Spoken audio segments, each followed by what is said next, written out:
பிரச்சாரம் பண்ணும்போது என்ன கேட்கிறாங்க, ரோடுல தம்பி குடிக்க தண்ணி வரல தம்பி.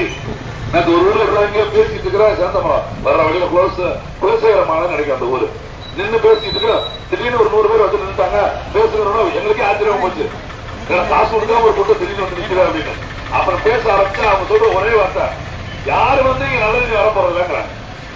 யாரு வந்தாலும் இந்த ஊருக்கு நல்ல தண்ணி வராது அப்படின்னு நம்பிய ஒரு கூட்டம் ஓட்டு போட்டுக்கிட்டே இருக்கு தேர்தல்ல. எப்படி முட்டாள்தன பாருங்களேன். எவன் வந்து ஜெய மாட்டானாச்சு, ஓட்டே போட முடியாதுன்னு சொல்ல முடியல அந்த மக்களால. அதுதான் இங்க உள்ள தலையெழுத்த.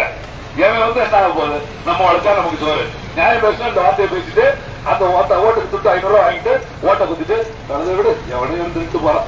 இந்த பையன் வந்து திங்காமல வேற போறான் அப்படின்னு சொல்லிட்டு உட்கார்ந்தோம். இந்த சலிப்பை மாற்றம் நினைக்கிறோம். அரசியல் மாற்றம் இல்லாம எதுவுமே மாற்றம் என்கிற சொல்லை தவிர்த்து எல்லாம் மாறக்கூடியது. ஏன் ஒரு காலத்துல இல்லையா அரசியல் நேர்மையா தூய்மையா